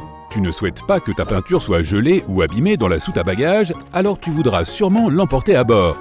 La sécurité peut accepter tes peintures à l'huile tant qu'elles ne dépassent pas 100 ml. Mais il n'y a aucune chance que tu puisses emporter ta térébenthine hautement inflammable. Si tu n'aimes pas la nourriture d'avion et que tu as omis de commander un repas à bord, tu peux prendre n'importe quelle poêle ou casserole à bord et cuisiner toi-même. Non, tu ne peux pas cuisiner et tu ne peux pas non plus prendre une poêle en fonte. Elles sont trop lourdes, c'est pourquoi elles sont susceptibles d'être dangereuses. Si un agent des douanes la confisque, elle ne sera pas donnée à un restaurant local. Elle sera probablement fondue. Si tu veux faire un smoothie bien frais pendant ton vol avec les fruits autorisés à bord, comme une pomme ou une banane, mauvaise nouvelle pour toi. Les blenders ne sont autorisés que si tu enlèves les lames, donc techniquement, ce n'est plus un blender. Et c'est là que ta râpe à fromage entre en jeu. Les Christmas crackers anglais peuvent créer une merveilleuse atmosphère de joie et de bonheur pendant les fêtes de fin d'année, mais ils n'apportent rien d'autre que le désordre à bord. Ils font un bruit de craquement lorsqu'on les tire, ce qui peut effrayer les autres passagers. Ils ne sont pas autorisés dans les bagages enregistrés, pas plus que les canons à confetti et les cierges magiques. Les talons hauts et les semelles épaisses ne sont pas interdits, mais ils causent quelques problèmes. Si tu en portes, on te demandera peut-être de les enlever pour les faire scanner. Bien sûr, tu pourras mettre des couvre-chaussures en plastique, mais les sols de ces aéroports grouillent de microbes. Les robes de mariée sont aussi un problème.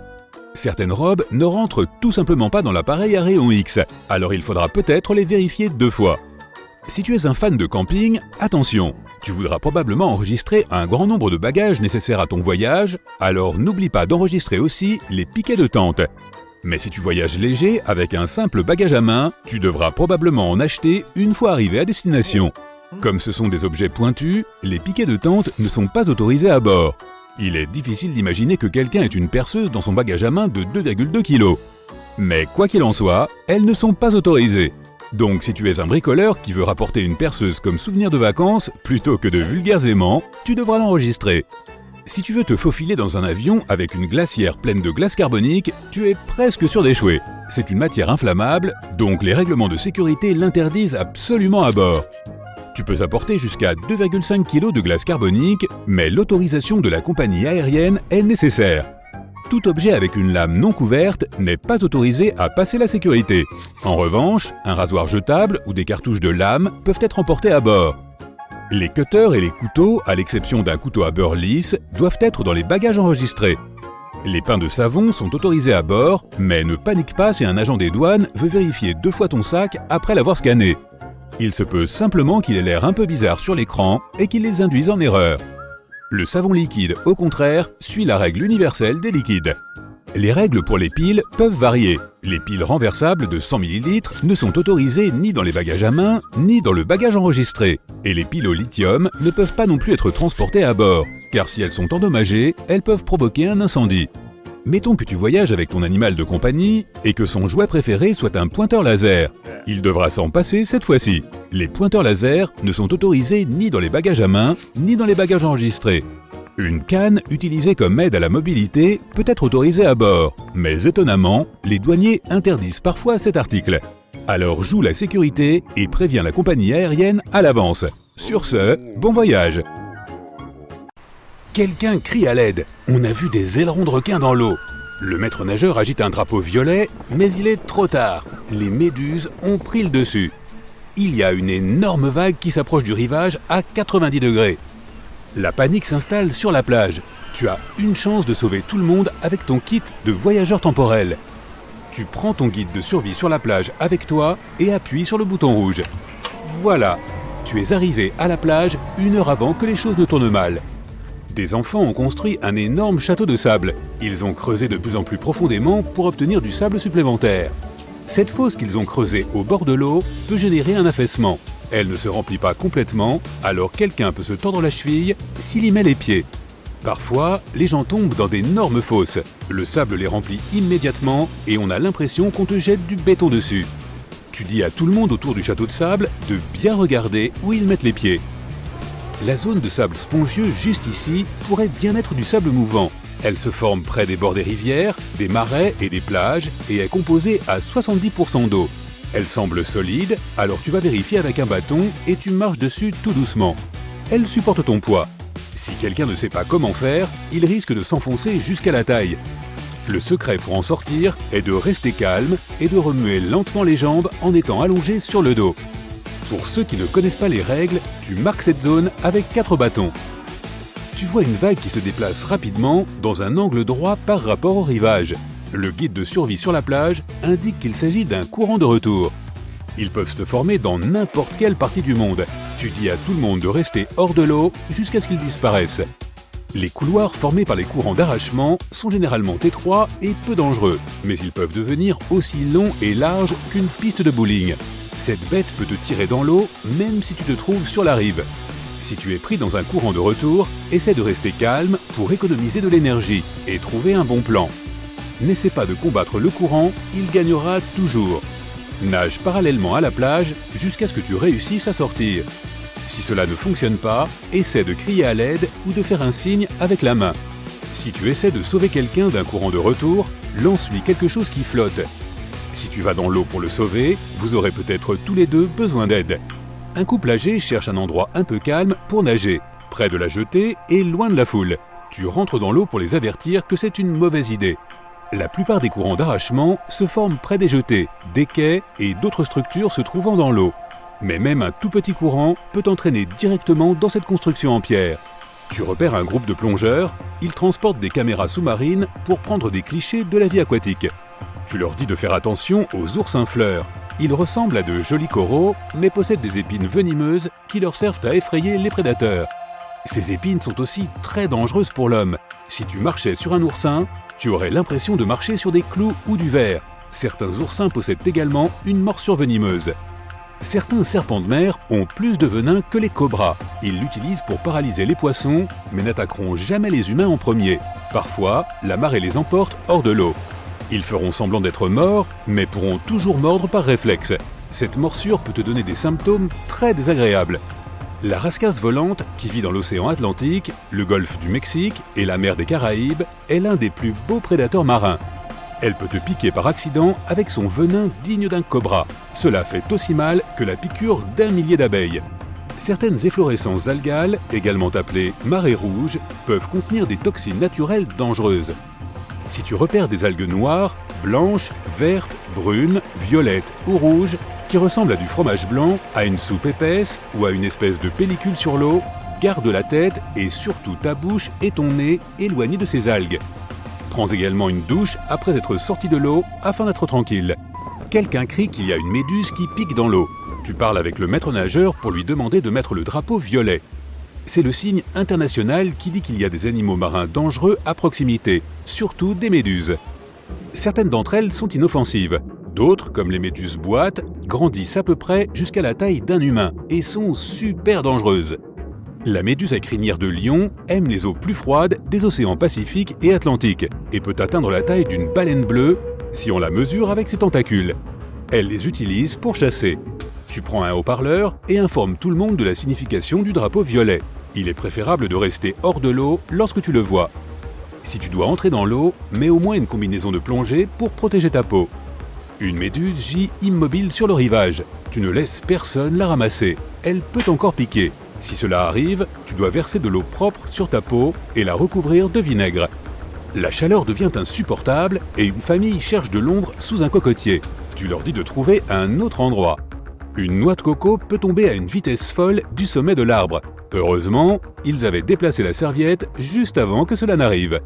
Pendant que la famille cherche un nouvel endroit pour poser sa serviette, tu lui recommandes de boire beaucoup d'eau. Cela permet d'éviter un coup de chaleur.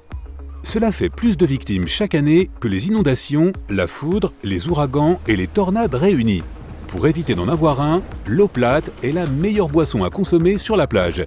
Une gentille vieille dame sort du pain pour nourrir les mouettes. Tu cours vers elle et prends le pain pour la protéger. Lorsque tu donnes du pain aux mouettes, quand elles volent, elles peuvent t'attaquer. Elles peuvent également te blesser avec leurs ailes, par accident, lorsqu'elles passent devant toi. Si tu leur donnes à manger, elles peuvent te suivre et piller tes sacs pour obtenir plus de nourriture si tu ne leur en donnes pas. Le mieux que tu puisses faire est donc de jeter tous les restes de nourriture dans des poubelles avec couvercle pour tenir les oiseaux à distance. Deux types regardent une vidéo YouTube sur la mer croisée. C'est une chose rare dans la plupart des régions du monde et cela n'arrive régulièrement que près de l'île de Ré. Lorsque le courant sous-marin fait aller l'eau dans un sens et que le vent l'envoie dans un autre, les vagues déferlent en carré, comme un échiquier dans la mer. Les mers croisées sont super dangereuses pour les nageurs et peuvent même retourner un gros bateau. Elles forment des courants d'arrachement et des vagues puissantes. Le mieux que tu puisses faire si tu assistes à ce phénomène est de rester hors de l'eau. Un énorme mur d'écume se dirige vers toi. C'est un shore break, ainsi nommé parce qu'il se brise directement sur le sable ou dans les eaux peu profondes avec une grande force. Si tu te mets sur son chemin, tu risques de finir gravement blessé. Lors des shore breaks, l'eau semble plus profonde qu'elle ne l'est en réalité. Ainsi, lorsque tu plonges sans être assuré de la profondeur, tu peux te blesser encore plus. Parfois, elles deviennent tellement grandes et puissantes qu'elles peuvent faire tomber les gens à terre et les entraîner au large. Si cela se produit et que tu commences à geler dans l'eau, n'essaie pas de nager trop vite afin de rester chaud. Détends tes bras, contrôle ta respiration et bouge tes membres le moins possible. Mets-toi en position fétale, c'est comme si tu étais assis dans l'eau et que tu embrassais tes genoux. Essaie de garder une partie de ton corps au-dessus de l'eau pour économiser la chaleur. La température de ton corps peut également baisser si tu es resté trop longtemps dans l'eau. Compte jusqu'à 10, puis reviens à 1. Si tu ne peux pas le faire plusieurs fois, sors immédiatement de l'eau. Sinon, tu risques de t'évanouir pendant que tu nages. Une fois de retour sur la plage, réchauffe-toi avec des serviettes, des couches de vêtements et un chapeau. Il fait nuit et tu dis à tout le monde de sortir de l'eau. Tu n'as qu'une chance sur 4 millions de rencontrer un requin sur la plage, mais il est plus probable que cela se produise au coucher du soleil, ou peu après celui-ci, ou encore peu avant l'aube. Les requins sont les plus actifs à ces moments-là. Tu as également plus de chances de les apercevoir de loin lorsqu'il fait clair et que la mer est calme. Tu entends le tonnerre gronder quelque part au loin. Quand cela se produit à la plage, cela signifie que tu es déjà dans la zone de danger où tombe la foudre. Un grand espace ouvert sur la plage et la proximité de l'eau en font l'un des pires endroits où se trouver pendant une tempête. Tout le monde doit faire ses valises et partir pour se mettre à l'abri. Vérifie dans le coin, sous le lit. Attends, qu'est-ce qui se cache ici ? Les hôtels sont censés être ton chez-toi, loin de chez toi. Mais sais-tu quel secret ils recèlent ? Voici ce qu'aucun membre du personnel ou responsable ne te dira jamais. Certains propriétaires d'hôtels sont très superstitieux à l'égard du chiffre 13, ou bien ils estiment que les clients pourraient l'être. Quoi qu'il en soit, il se peut que la chambre 13 ou que le 13e étage tout entier ait complètement disparu. En Extrême-Orient, il en va de même pour le chiffre 4. Tu peux facilement obtenir un surclassement sans frais supplémentaires si tu fêtes un anniversaire ou un mariage. Il suffit d'appeler à l'avance et de les prévenir de l'événement à venir. Tu vérifies peut-être le lit pour voir s'il y a des taches ou des insectes, mais tu oublies probablement la chose la plus sale de la chambre, la télécommande de la télévision. Elle n'est pas désinfectée entre chaque réservation. Mets-la dans un sachet en plastique avant de l'utiliser. Il y a plein d'autres choses sales dans cette chambre, mais nous en parlerons plus tard. Chaque hôtel a un endroit où le service d'entretien range les objets oubliés. Les objets les plus fréquemment perdus sont les chargeurs de téléphone, mais des découvertes plus intéressantes ont été faites. Des fausses dents, des yeux de verre et même des boîtes d'asticots. Si personne ne vient chercher ces étranges trésors après 5 ou 10 ans, oui, ils sont assez gentils pour attendre, les membres du personnel de chambre tirent au sort les objets perdus entre eux. Certains hôtels de luxe peuvent avoir des caméras cachées intégrées pour des raisons de sécurité. L'endroit le plus courant pour cela est le Judas de la porte. Alors colle toujours un morceau de scotch ou de mastic sur celui de ta chambre. En revanche, il n'est pas normal qu'il y ait une caméra cachée dans la chambre elle-même. Pour le vérifier, éteins la lumière et allume la caméra frontale de ton téléphone. Scanne lentement la pièce. Ton appareil captera leur lumière infrarouge. Les endroits les plus courants sont près du lit et dans la salle de bain, alors vérifie bien ces zones. Les hôteliers laissent souvent leurs amis et leur famille séjourner gratuitement, mais tu ne le remarques pas puisqu'ils partent généralement avant le début de la haute saison. Les employés et le personnel de ménage peuvent aussi bénéficier de certains avantages. Ils peuvent garder les serviettes, les pantoufles, les peignoirs et les shampoings. Mais ce que tu ne sais peut-être pas, c'est que les chaînes d'hôtels acceptent souvent que tu prennes certains objets dans la chambre. Articles de papeterie et de toilette, tasses à café, parapluies, tout ce qui porte leur nom et leur logo. Cela leur fait de la publicité gratuite lorsque tu emportes ces objets avec toi. Ces beaux fruits et légumes brillants près de l'entrée de l'hôtel-restaurant ne sont pas seulement une décoration. Ils trompent ton corps de façon à ce qu'il se sente rassasié avant même que tu ne prennes ton assiette. Tu manges moins et l'hôtel économise de l'argent. Les hôtels peuvent te donner des flacons supplémentaires de gel douche ou d'autres articles de toilette, mais certains te font payer si tu as pris trop de nourriture au buffet du petit déjeuner. Et pour éviter de contrarier les cuisiniers avec la quantité de nourriture jetée, les hôtels de certains pays font payer à leurs clients tout ce qui reste non consommé dans l'assiette.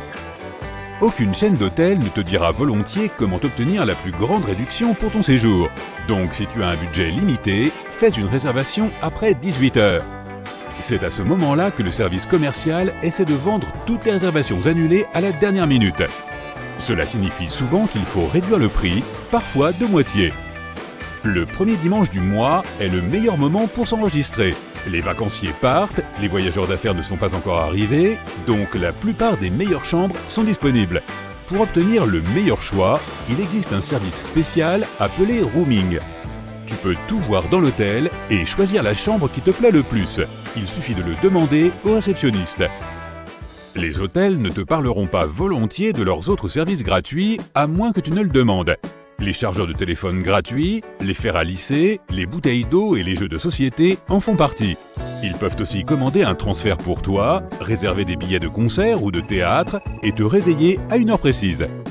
Les hôtels peuvent te refuser à l'enregistrement, même si tu as payé ta réservation à l'avance. Ils peuvent parfois annuler ta réservation si tu ne te présentes pas avant une certaine heure. Si quelque chose te retient en chemin, appelle et préviens-les à l'avance. Et même si tu arrives à l'heure, on peut toujours te refuser une chambre. Cela arrive généralement lorsque l'hôtel est surbooké. Dans ce cas, ils peuvent te rediriger vers un autre hôtel. Encore plus surprenant, les chances que cela se produise dépendent de qui tu es. Les jeunes hommes célibataires, les couples et les groupes d'amis se feront davantage refuser qu'une famille ou une femme seule plus âgée. C'est parce que les premiers sont généralement plus flexibles face à un changement inattendu. Avant de te jeter sur le minibar, il vaut mieux vérifier si ces boissons sont scellées. Des employés d'hôtel racontent qu'il y a eu des cas où les clients ont fini toutes les boissons fournies, puis ont rempli les bouteilles avec de l'eau du robinet pour éviter de les payer. Les grandes chaînes ont souvent leurs propres transports spéciaux pour aller chercher des clients importants ou pour qu'ils puissent se déplacer en ville. Leurs propres taxis sont généralement moins chers que ceux de la ville, alors si tu veux économiser de l'argent, vérifie le coût de leur transport à la réception. Mais ne demande pas au réceptionniste de te recommander l'endroit où tu dois manger. Il t'indiquera un restaurant partenaire qui le rémunère pour les recommandations, même s'il est cher et mauvais. Les clients ne paient pas vraiment pour la chambre elle-même, mais pour l'emplacement de l'hôtel. La proximité de l'aéroport, de la plage, du centre-ville ou des sites célèbres te coûtera un montant supplémentaire. Oui, même s'il n'a pas d'étoiles et que les équipements ne sont pas de grande qualité. Réfléchis à 2 fois avant de confier tes clés au voiturier. Il y a eu des cas où des employés d'hôtel ont pris une voiture haut de gamme pour une petite virée et se sont filmés dedans.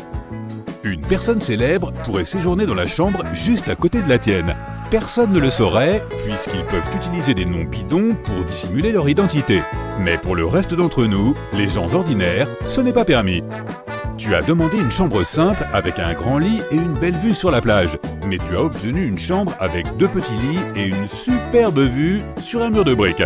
Cela arrive souvent, mais ils sont censés t'offrir une réduction ou un service gratuit pour compenser la différence.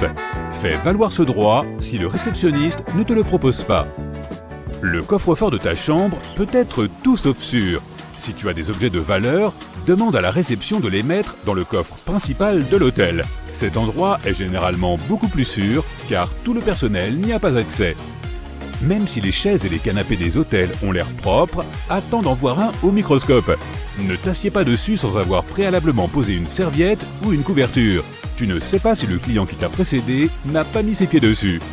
Or, ses pieds sont certainement sales puisque les moquettes des chambres sont rarement nettoyées, ou peut-être une fois par an, voire moins. Donc ne marche pas dessus pieds nus. Et si tu utilises des pantoufles ou si tu gardes tes chaussures, assure-toi de les emballer lorsque tu les ranges dans ta valise avant de partir. Même chose avec le lit. Avant de t'allonger dessus, sache que le personnel de ménage lave sans doute les draps entre chaque client, mais pas ce grand et beau couvre-lit plein de germes. Ne touche pas non plus les verres. Même s'ils reçoivent un coup de chiffon, c'est probablement avec le même chiffon que celui utilisé pour nettoyer les autres surfaces. Pourquoi ? Parce que le personnel n'a que 20 à 30 minutes pour nettoyer complètement chaque chambre. Il doit donc le faire rapidement et non en profondeur. Les choses souvent oubliées sont les interrupteurs, les poignées de porte et de tiroirs, les télécommandes et assez ironiquement, ce sont les objets que l'on touche le plus souvent. Les experts ont découvert que ces objets recèlent autant de germes que les toilettes. La solution apporte toujours beaucoup de lingettes antibactériennes.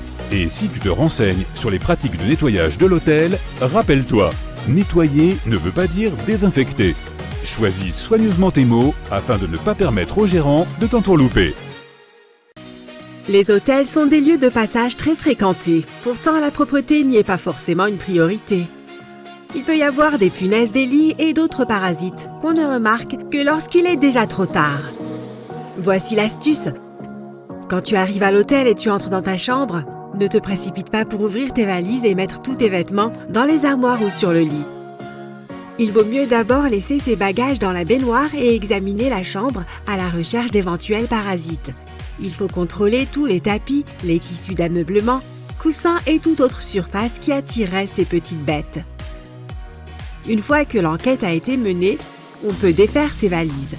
La baignoire est le meilleur endroit pour protéger ses affaires, parce que les insectes ne peuvent pas y survivre. Donc impossible qu'ils infestent tes bagages pendant que tu ne fais pas attention. D'ailleurs, il vaudrait mieux que tu te débarrasses de cette couette. Les draps ont beau être lavés régulièrement, ce n'est pas le cas des couettes. Dans certains hôtels, elles sont lavées 1 fois par semaine, et encore. Mais dans d'autres, elles ne sont pas lavées du tout. Pareil pour la literie. Les hôtels chics changent les draps tous les jours, mais beaucoup d'hôtels à petit prix ne changent ni les oreillers ni les draps lorsqu'un autre s'en va. Il vaut mieux demander des housses d'oreiller propres dès son arrivée. Il vaut mieux aussi ne pas boire dans le verre de la salle de bain, car la plupart ne sont pas correctement lavés. Le personnel utilise parfois du désinfectant ou du nettoyant pour faire briller les verres. Tu t'es déjà demandé pourquoi ils n'utilisaient pas de drap housse dans les hôtels ? C'est pratique pour la maison, mais pas vraiment pour les structures hôtelières. Les draps sont changés beaucoup plus souvent qu'à la maison et l'élastique s'use beaucoup trop vite. C'est aussi une galère de ranger les draps housses Il faut toujours en avoir plusieurs de tailles différentes. Il est donc plus pratique d'utiliser 2 draps simples pour les lits doubles. En parlant de draps, tu as sûrement remarqué que dans les hôtels, la literie et les serviettes sont presque toujours blanches. C'est tout d'abord une question pratique. On peut tout laver ensemble et ajouter de l'eau de javel au cas où pour se débarrasser des taches. Mais c'est aussi une question de confort pour les usagers. Selon une enquête réalisée auprès de la clientèle des hôtels, le blanc est perçu comme une couleur fraîche et luxueuse qui rend le séjour plus agréable. Si une chambre d'hôtel semble avoir un prix trop modique, il faut se méfier. Il se peut que le tarif ne comprenne pas les frais de service. Si on paye sa chambre à l'avance, on paye tous les frais de séjour, à savoir le prix initial de la chambre au moment de la réservation et tous les frais supplémentaires, comme les frais de service. En décidant de payer à l'hôtel en fin de séjour, on peut faire face à des frais inattendus. Il vaut mieux bien lire l'addition. Tu as peut-être remarqué que dans certains hôtels, il y avait un téléphone dans la salle de bain juste à côté des toilettes. Ça peut paraître bizarre, mais c'est obligatoire pour les hôtels qui ont reçu 4 étoiles aux États-Unis. Et puis, finalement, ce n'est pas si absurde. Imagine que tu glisses et que tu tombes dans la salle de bain. Avoir un téléphone à portée de main pour appeler de l'aide, ce n'est pas si mal. Toujours concernant les salles de bain, il n'y a généralement pas de ventouse pour WC. C'est pour donner l'impression aux hôtes qu'ils sont les premiers à mettre les pieds dans cette chambre. C'est une question de confort et c'est la priorité de tout hôtel qui se respecte. Selon des sondages anonymes, la présence d'une ventouse pour toilette donne l'impression qu'elle pourrait mal fonctionner et ça ne donne pas une très bonne image. Si les clés des chambres sont des cartes magnétiques, il ne faut pas les ranger à proximité de ton portable ou de ton portefeuille. Le problème, c'est que les cartes clés sont conçues pour être reconfigurées régulièrement de façon simple et rapide. Donc n'importe quel aimant un peu puissant, comme celui de ton téléphone, peut démagnétiser la carte de sorte que tu ne pourras plus ouvrir la porte de ta chambre. L'hôtel te donnera certainement une nouvelle carte, mais ça reste embêtant. Certains hôtels n'acceptent que la carte de crédit comme moyen de paiement. Sans carte de crédit, impossible de réserver une chambre ou de payer les services sur place. Réserver une chambre n'est que la première étape du séjour à l'hôtel. On peut profiter de services comme le mini-bar qui seront facturés en fin de séjour. Si on n'a pas assez d'argent pour payer la facture sur sa carte de débit, l'hôtel n'a pas d'autre solution que d'entamer des poursuites judiciaires. Alors que si on paye avec une carte de crédit, tous les frais supplémentaires sont pris en charge par la banque et tout le monde est content. Les horaires d'arrivée et de départ des hôtels ne sont pas faits pour embêter les clients. Ils permettent aux hôtes de ne pas se croiser. Ils laissent aussi le temps au personnel de nettoyer la chambre et de la préparer en vue du prochain arrivant. L'heure de départ est généralement prévue entre 11h du matin et midi pour une question de confort. On peut prendre son petit déjeuner et se préparer tranquillement au départ. Dans certains hôtels, il n'y a pas de prise électrique à côté du lit. C'est un peu nul, non ? Tout est une question de date. De nombreux hôtels ont été construits avant l'invention de la démocratisation des portables. À l'époque, il n'y avait pas tant besoin de prise à côté du lit. De nombreux hôtels ne se sont pas encore mis à jour. Le meilleur moyen d'éviter ce problème, c'est de séjourner dans un hôtel relativement récent. Lorsque tu te présentes à l'accueil d'un hôtel, il se peut que le personnel te reconnaisse. Il n'est pas rare, surtout dans les structures de haut standing, que le personnel fasse quelques recherches au sujet de leur hôte sur les réseaux sociaux. Ça paraît un peu étrange, mais c'est une bonne façon d'en savoir plus sur son compte et de te permettre d'être plus à ton aise. À l'enregistrement, tu recevras une clé qui va reprogrammer la serrure et rendre toutes les autres clés existantes inutilisables. Il est important d'être courtois avec le personnel si on veut éviter les farces. Les hôtes mal élevés ont parfois droit à 2 clés initiales qui vont reprogrammer à chaque fois la serrure. Il devient impossible d'ouvrir la porte. Le dentifrice est de plus en plus rare dans les salles de bain de chambres d'hôtel. C'est un produit trop cher pour les hôtels à petit budget parce qu'il est considéré comme un produit médical. Pour les hôtels de luxe, c'est le problème opposé. Ils n'arrivent pas à trouver de marque de dentifrice assez chic pour l'offrir à leurs clients. Le personnel de ménage nettoie régulièrement les chambres, mais ne désinfecte pas souvent les objets les plus petits. Les téléphones et les télécommandes sont les objets les plus sales des chambres d'hôtel. Il vaut mieux les stériliser soi-même avec du désinfectant et une lingette. Le coffre-fort n'est pas forcément le meilleur endroit où ranger ses objets de valeur. Les coffres-forts des hôtels sont généralement des coffres à code et il est très probable que quelqu'un en ait connaissance. Qui sait qui d'autre peut avoir accès à cette information? La surréservation est une pratique courante dans les hôtels puisque la moyenne quotidienne des clients qui ne se présentent pas s'élève à près de 10%. Il se peut donc que ta réservation ne soit pas prise en compte. S'il n'y a pas de chambre disponible à ton arrivée, il n'est pas exclu que l'hôtel te paye une autre chambre dans une structure semblable des environs. Les gens laissent tout et n'importe quoi dans les chambres d'hôtel. Au Portugal, un employé a trouvé un requin qui avait été abandonné là. Le pauvre animal a été transféré dans son habitat naturel en toute sécurité. La plupart, voire la totalité des hôtels choisissent des revêtements en moquette et il y a une très bonne raison à cela. Tout d'abord, c'est une question de sécurité. Il y a moins de chances de glisser et de tomber sur de la moquette que sur du parquet ou du carrelage. De plus, c'est également économique. Il est plus facile de changer une moquette abîmée que de refaire tout le plancher. La moquette est aussi un bon moyen d'insonoriser une pièce et ce n'est pas si mal quand on a des voisins trop turbulents. Tu t'es déjà demandé ce qu'était un petit déjeuner continental et pourquoi on l'appelle comme ça? Le nom vient du Royaume-Uni, qui est un ensemble d'îles, et il désigne le petit déjeuner qui est servi en Europe continentale. Il peut être composé de viennoiseries, de différents types de tartines, de viande, de fromage, de jus de fruits et de boissons chaudes. Tu peux facilement décoller les post-it car leur adhésif plastique n'est pas uniforme. Il est réparti en minuscules gouttes sur la partie collante du papier. Lorsque tu colles un post-it sur un tableau d'affichage, toutes les gouttes qui sont techniquement appelées microcapsules n'ont pas besoin de toucher la surface pour que le papier reste collé. Tu peux donc facilement le décoller. Et puis, quand tu voudras le recoller à autre chose, les gouttes de colle non utilisées prendront le relais. Finalement, tu finiras par utiliser toutes les capsules de colle, ou bien elles seront simplement recouvertes de saleté et le post-it ne collera plus. Si mâcher du chewing-gum est si satisfaisant, c'est parce qu'il est fait de caoutchouc. Les chewing-gums d'avant avaient une texture élastique à cause d'un élément appelé chicle, un type de latex naturel. Aujourd'hui, tu peux mâcher ton chewing-gum plus facilement car il est fait de caoutchouc synthétique. Certains caoutchoucs sont aussi utilisés pour les pneus de voiture, tandis que d'autres sont utilisés pour la colle Elmer parce qu'ils imitent l'effet du chicle. Les immeubles de bureaux sont un peu plus hauts pendant la nuit.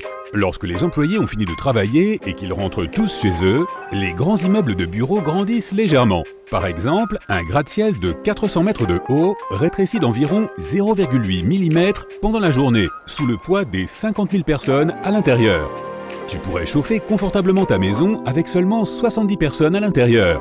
Si tu as déjà été coincé dans une petite pièce bondée, tu sais que les gens dégagent de la chaleur corporelle. Il te faudrait environ 70 personnes en mouvement pour réchauffer ta maison en hiver en utilisant uniquement leur chaleur corporelle. Ou peut-être 140 personnes immobiles, si l'on considère que ta maison est équipée de 4 radiateurs électriques à accumulation et que les humains dégagent environ 100 à 200 watts de chaleur dans des conditions normales. Pourquoi le verre se casse-t-il si facilement? C'est parce que ses atomes ne sont pas très bien disposés.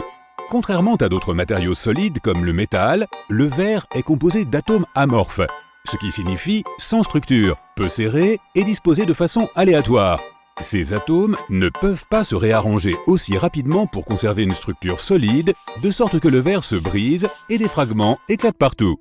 Sais-tu pourquoi les hublots des avions sont la plupart du temps au-dessous du niveau des yeux? Les avions seraient bien moins chers, plus solides et plus faciles à construire sans hublot. Mais ils sont là parce que beaucoup de gens aiment la vue. D'autant qu'il y a environ 100 ans, les vols se faisaient souvent à basse altitude. De plus, si certains passagers se sentent mal, regarder par la fenêtre peut les aider à retrouver leur sens de l'équilibre, car leurs yeux leur signaleront ce qui se passe autour d'eux. Les hublots positionnés plus bas aident aussi à répartir plus uniformément la charge autour d'eux. Le plancher de la cabine, où les passagers se tiennent, n'est pas tout à fait au fond de l'avion. C'est pourquoi les hublots semblent bas par rapport au volume global de la cabine et au niveau des yeux des passagers assis. L'eau semble plus froide que l'air à la même température car elle est plus dense. C'est aussi pour cette raison que ton corps perd de la chaleur 25 fois plus vite lorsqu'il est entouré d'eau que s'il est entouré d'air à la même température. Comme elle est très dense, l'eau a une capacité thermique élevée. Cela signifie qu'il faut beaucoup de chaleur pour augmenter ne serait-ce qu'un peu sa température. L'eau retient bien à la fois la chaleur et le froid. C'est pourquoi l'océan est beaucoup plus froid que la Terre et en même temps, ta soupe chaude reste chaude pendant longtemps. L'eau est aussi un assez bon conducteur, ce qui signifie qu'elle transfère efficacement la chaleur ou le froid au corps humain. T'es-tu déjà demandé pourquoi l'eau nettoie si bien? C'est à cause de ses molécules asymétriques. Elles sont composées de 2 atomes d'hydrogène collés à un seul atome d'oxygène, ce qui signifie qu'elles sont triangulaires. C'est pourquoi elles ont une charge légèrement différente sur leurs différents côtés, comme un aimant. L'extrémité oxygène de la molécule est légèrement négative, tandis que l'extrémité hydrogène est légèrement positive. Grâce à cette caractéristique, l'eau est très efficace pour se coller à d'autres molécules. Ainsi, lorsque tu veux laver la saleté, les molécules d'eau vont se coller à elle et l'éloigner de la surface sur laquelle elle se trouve, et ce, quelle qu'elle soit.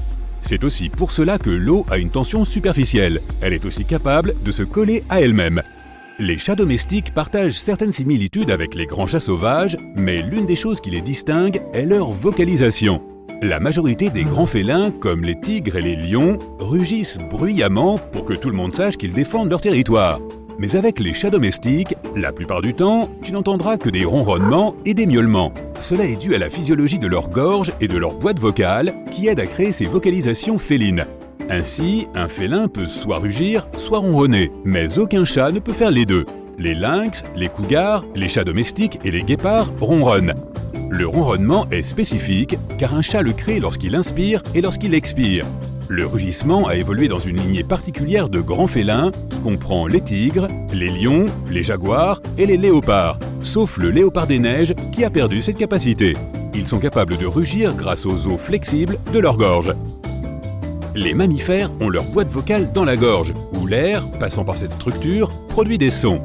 Les cordes vocales et les os hyoïdes sont les 2 principales parties du larynx qui créent différentes vocalisations chez les chats. Tu préfères probablement la fonction pulse de ton mixeur. Ça fonctionne tout simplement mieux, et ce, grâce aux turbulences. Lorsqu'un mixeur arrête de hacher les aliments et commence à les faire tourner en rond uniquement, tout ce que tu mets dedans tourne à la même vitesse. Il ne s'agit pas vraiment de mélanger les ingrédients ensemble, mais de ce qu'on appelle un flux laminaire. Cela signifie que toutes les couches de liquide se déplacent continuellement dans la même direction. Lorsque tu utilises la fonction pulse, ton mixeur ajoute des turbulences. Ainsi, les morceaux de fruits ne se contentent pas de rouler sur le côté du mixeur, ils tombent au centre et il est alors plus facile de les mixer. Tu aimes ouvrir ta fenêtre pendant une chaude journée de printemps ou d'été? C'est tellement agréable d'entendre les oiseaux chanter. Mais même si tu reviens 1 heure plus tard, tu les entendras probablement encore chanter la même chanson.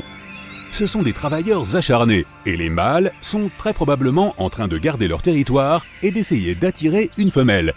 Les humains marquent leur territoire avec des clôtures, tandis que les animaux ont leur propre tactique.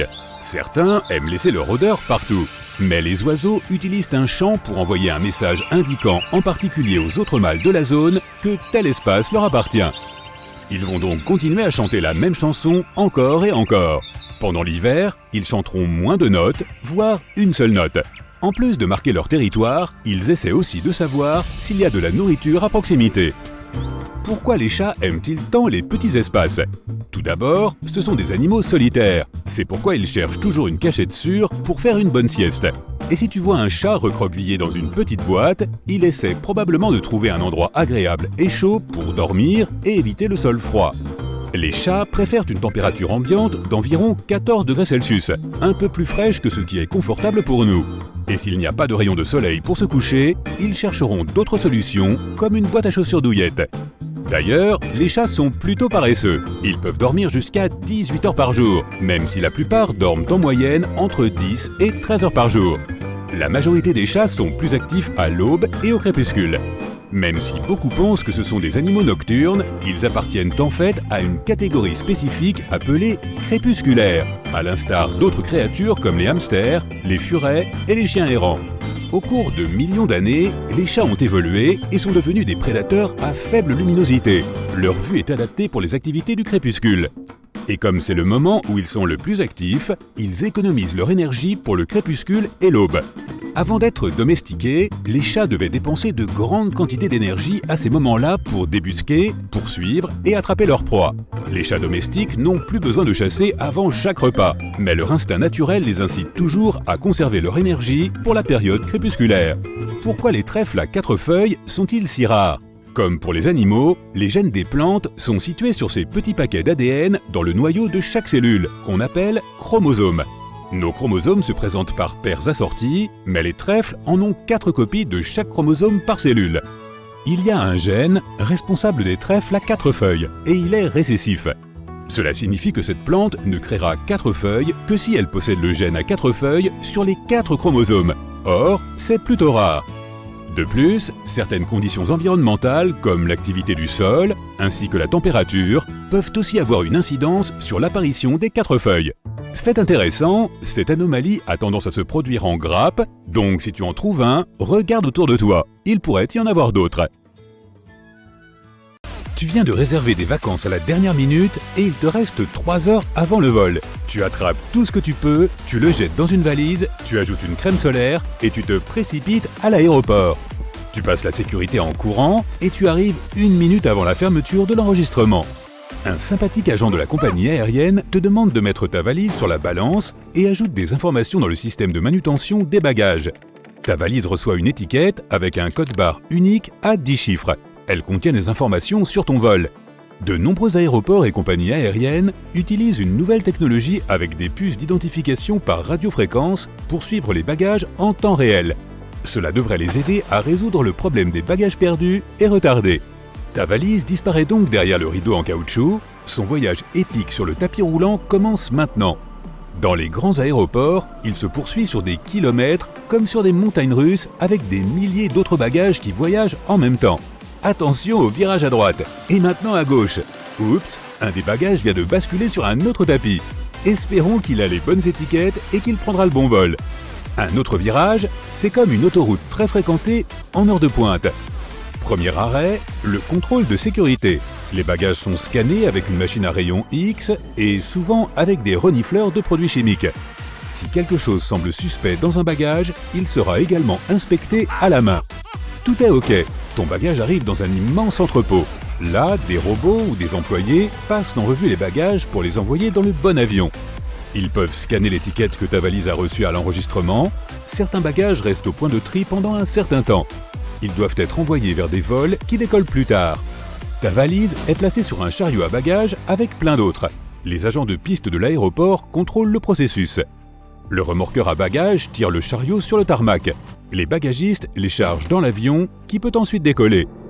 Lorsqu'il atterrit à ta destination, une autre équipe de bagagistes l'accueille. Ils déchargent tous les bagages et les emportent au terminal. Cette fois, le voyage est beaucoup plus court. Ta valise va directement sur le carrousel à bagages et tu es heureux de la retrouver. Ce scénario idéal fonctionne environ 99% du temps. Si tu as un vol de correspondance, ton bagage sera déplacé de ton premier avion à ton deuxième. Si tu manques ton vol de correspondance par ta faute, ton bagage se rendra au deuxième avion sans toi et t'y attendra. Si ton escale est inférieure à 60 minutes, que l'agent d'enregistrement étiquette mal ton bagage par accident ou que l'étiquette se détache en chemin, ton bagage peut se perdre. Lorsque la compagnie aérienne comprendra ce qui s'est mal passé, elle l'enverra sur le prochain vol vers ta destination. S'ils ne peuvent pas le retrouver ou si tu ne le réclames pas dans les 90 jours, le contenu de ton sac peut aller à des œuvres de charité ou être vendu comme article d'occasion. Les objets non réclamés les plus insolites finissent dans des musées spéciaux. Des artefacts de l'ancienne Égypte, une énorme émeraude non taillée, un violon des années 1770, un système de guidage naval et une réplique d'une armure du 19e siècle ne sont que quelques exemples de ces objets non réclamés. Les agents de sécurité confisquent aussi des centaines de milliers d'articles chaque année. Chacun d'entre eux sont jetés, d'autres sont donnés à des organisations à but non lucratif ou à des écoles. Et des objets comme les sprays d'autodéfense sont utilisés à des fins d'entraînement. Pour augmenter tes chances de retrouver ton bagage sans encombre, enregistre le plus tôt possible. De cette façon, la compagnie aérienne aura suffisamment de temps pour mettre ton bagage dans le bon avion. Tu peux aussi vérifier que l'agent a bien imprimé le bon code à 3 lettres de l'aéroport vers lequel tu t'envoles sur l'étiquette de ton bagage. Avant d'enregistrer ton bagage, étiquette-le à l'extérieur et à l'intérieur. N'écris pas l'adresse de ton domicile sur l'étiquette extérieure. Des cambrioleurs peuvent utiliser cette information pour s'introduire chez toi pendant que tu es en vacances. Tu peux laisser l'adresse de ton bureau ou simplement mentionner ton numéro de téléphone ou ton adresse email. Avec du ruban adhésif, colle une carte avec ton nom et ton adresse sur le rabat intérieur de ton bagage. Si l'étiquette extérieure tombe, les agents des compagnies aériennes pourront identifier le sac grâce à l'étiquette intérieure. Enlève toutes les anciennes étiquettes des vols précédents. Le personnel de l'aéroport doit manipuler des milliers de bagages chaque jour et n'a qu'une seconde pour le tien. Ils peuvent facilement faire une erreur s'ils regardent la mauvaise étiquette. Assure-toi que toutes les poches et tous les compartiments de ton bagage sont bien zippés et fermés. Ne laisse pas de sangles qui pendent et n'attache pas des choses comme des chaussures lacées à la poignée. Les bretelles de ton sac ne doivent pas non plus pendre dans toutes les directions.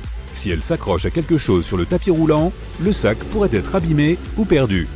Fais une liste de tous les articles, ou au moins des plus chers, dans ton téléphone. Prends une photo de l'extérieur et du contenu de ton bagage. Si tu dois faire une réclamation pour un sac perdu ou un article manquant, les photos te seront d'une grande aide. Tu peux aussi imprimer une copie de la photo et la laisser à l'aéroport pour les aider à trouver ton sac plus facilement. Ne mets pas de liquide dans la poche avant ou sur le dessus de tes affaires. Lorsque les bagagistes jettent ton bagage sur le chariot, la bouteille de shampoing ou de lotion peut être endommagée et fuir. Couvre les bouteilles de liquide avec du ruban adhésif et mets-les dans un sachet en plastique zippé. Range ensuite ce sachet dans le compartiment principal. Mets les articles les plus lourds au fond de ton bagage, près des roulettes s'il en a, et emballe tes affaires de façon compacte. Ainsi, ta valise sera plus stable. Marque ton bagage avec un ruban brillant, une étiquette ou un autocollant original. Ajoute du ruban adhésif jaune, mets une housse super colorée, en tout cas, fais-le ressortir. Ainsi, personne ne le prendra avant toi par accident à la réception des bagages. Choisis une valise étanche et n'achète pas celle qui a l'air la plus chère, sinon elle va attirer l'œil des voleurs. Si tu emportes beaucoup d'affaires, achète un pèse-bagages et utilise-le avant de partir pour l'aéroport. Ne t'approche pas trop de la limite de poids. Les balances à bagages de l'aéroport peuvent être un peu faussées et tu devras payer un supplément pour l'excédent de poids. Planifie tes tenues avant de faire ta valise et porte les vêtements les plus lourds pendant le voyage. Roule tes vêtements pour éviter les plis et gagner de l'espace.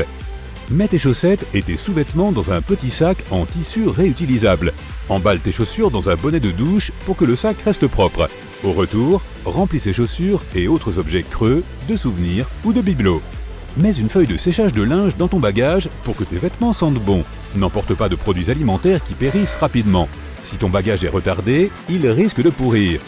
Ajoute un verrou spécial à ton bagage que les agents pourront ouvrir en toute sécurité avec un passe-partout, s'il est sélectionné au hasard pour un contrôle supplémentaire. Si tu le sécurises avec un verrou non compatible, ils devront le casser pour ouvrir ton bagage, et ce dernier poursuivra son voyage sans aucune protection.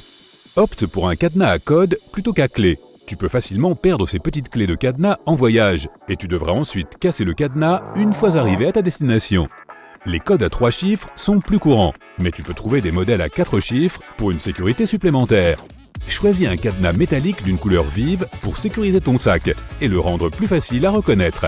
Si tu ne veux pas acheter de cadenas, utilise des colliers serre-câbles. Si ton bagage a des fermetures éclair verrouillables, fais-y passer le plus grand serre-câble qui passe dans les trous.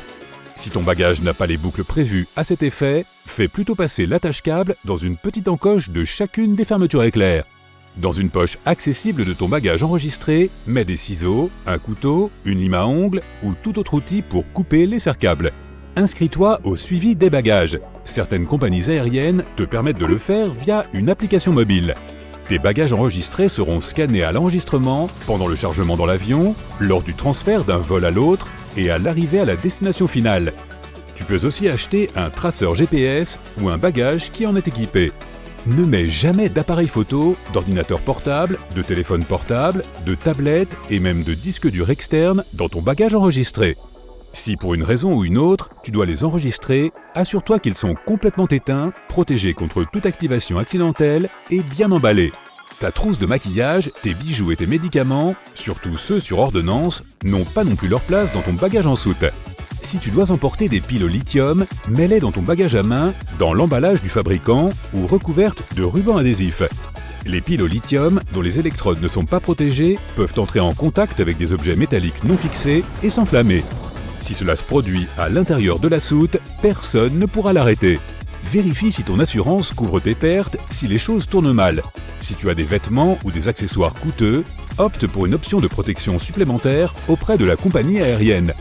Sinon, ton indemnisation pour les bagages perdus ou endommagés ne sera pas si généreuse.